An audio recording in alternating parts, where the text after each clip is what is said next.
cum odie singulare munus, principi apostolorum, tua gratia commissum, devotamente recollimus, maestatem tuam collaudamus, et coris angelicis sociamur in exultatione clamantes.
Te igitur clementissime Pater, per Iesum Christum, Filium Tuum, Dominum nostrum, supplices rogamus ac petimus, uti accepta habeas et benedicas ec dona ec munera ec sancta sacrificia illibata.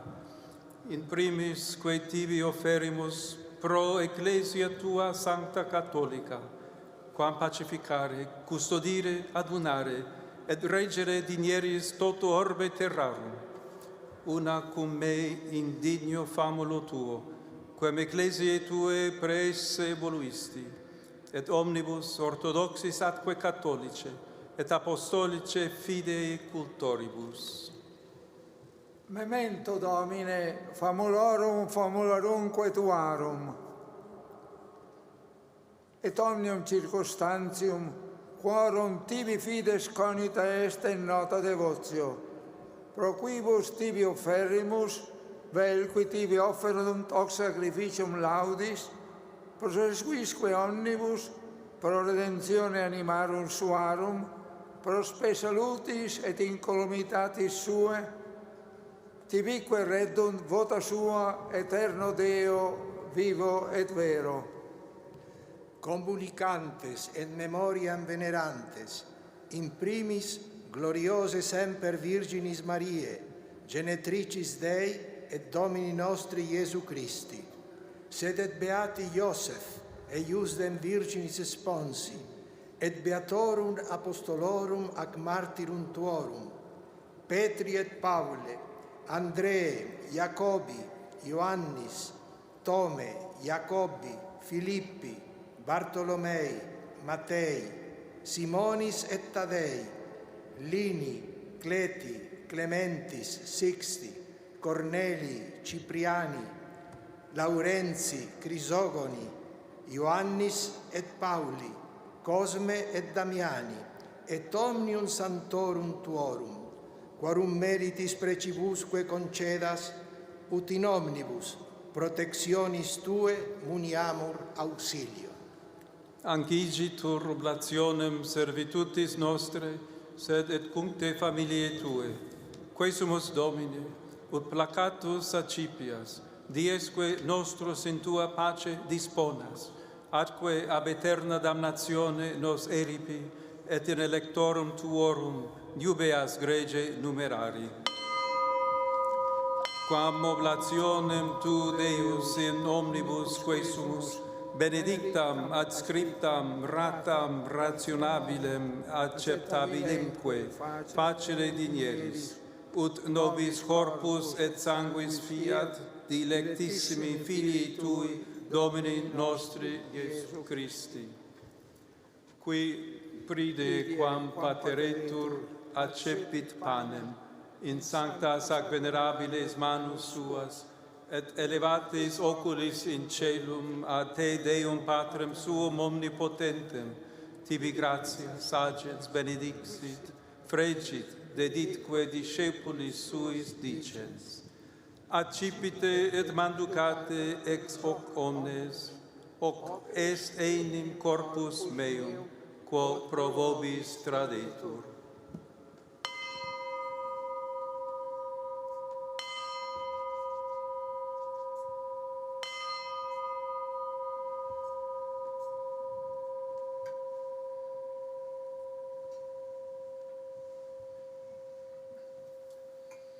Simili modo postquam cenatum est, accipiens et preclarum calicem in sanctas ac venerabiles manus suas, item tibi gratia, sagens, benedixit, deditque discipulis suis dicens.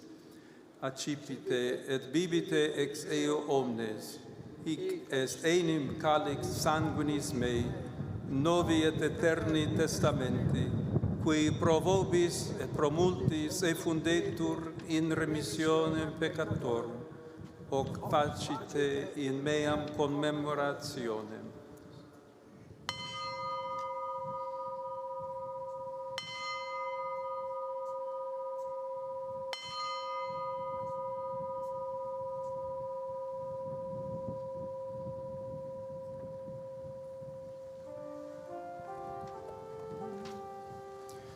Mysterium Fidei.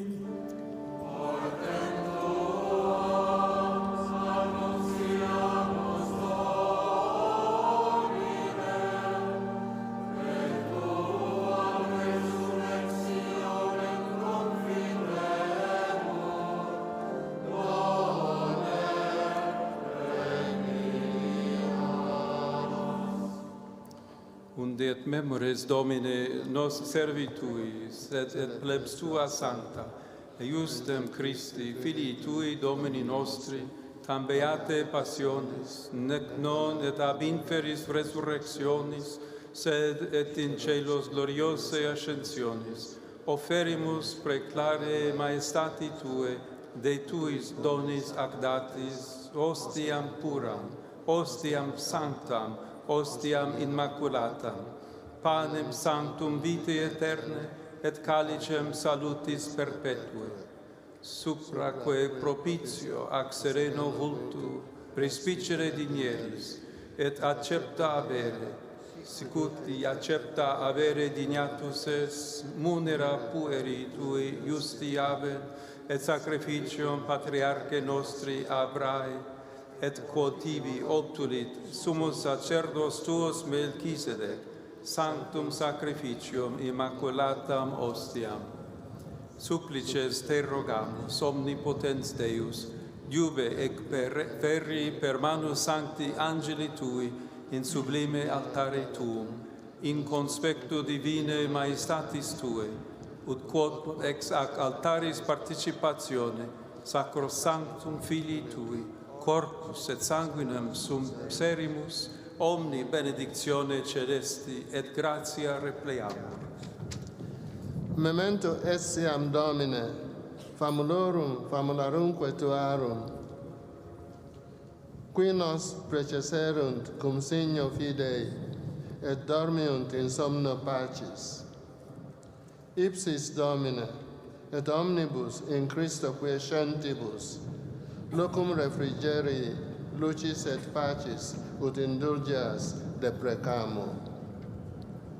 Nobis quoque peccatoribus famulis tuis, de multitudine miserationum tuarum sperantibus, partem aliquam et societatem donare digneris, cum tui sanctis apostolis et martiribus, cum Ioanne, Stefano, Mattia, Barnaba, Ignazio, Alexandro, Marcellino, Petro, Felicitate Perpetua, Agata, Lucia, Agnete, Cecilia, Anastasia et omnibus sanctis tuis. Intra quorum nos consortium non estimator meriti, sed venie quesumus largitor admitte, per Christum Dominum nostrum. Per quem ec omnia Domine semper bona creas, sanctificas, vivificas, benedicis et prestas nobis. Per ipsum et cum ipso et in ipso, est tibi Deo Patri omnipotenti, in unitate Spiritus Sancti, omnis honor et gloria, per omnia saecula saeculorum.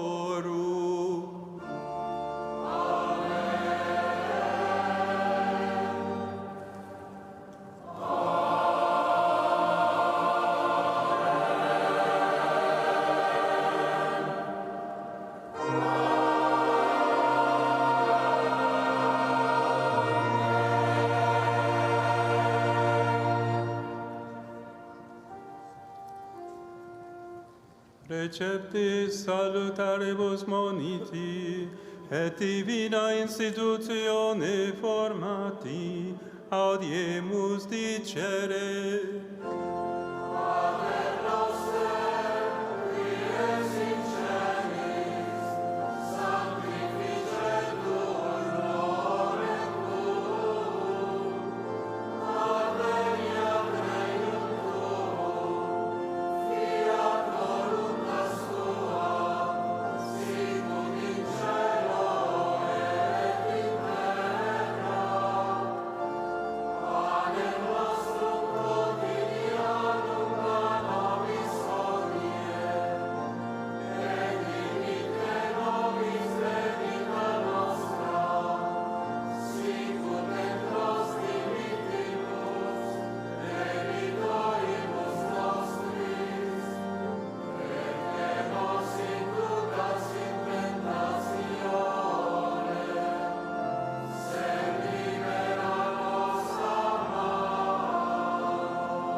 Libera nos, quae sumus Domine, ab omnibus malis, da propitius pacem in Deibus nostris, ut ope misericordiae Tue adiuti, et a peccatus simus semper liberi, et ab omni perturbatione securi, expectantes beatam spem, et adventum Salvatoris nostri, Iesu Christi.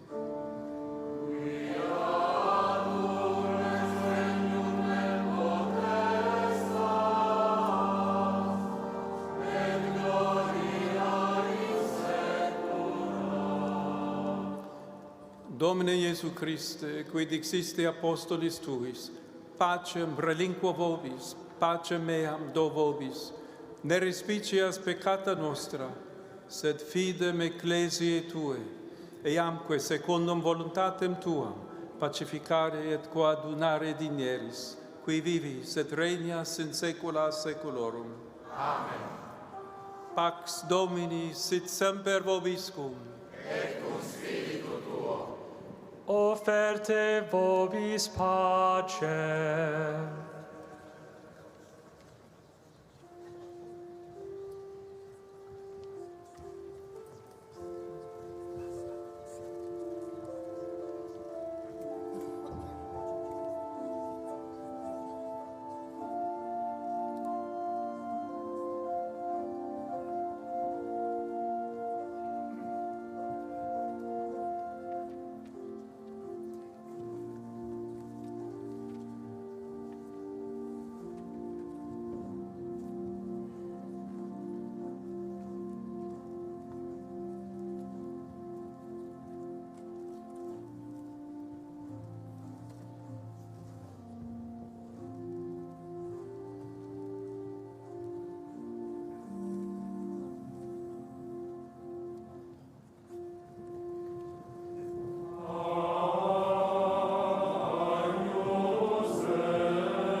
Ece Agnus Dei, ece qui tollit peccata mundi, beati qui ad cena magni vocati sunt. Domine non sum dignus ut intre subtertum meum, sed tantum dic verbo et sanavitur anima mea.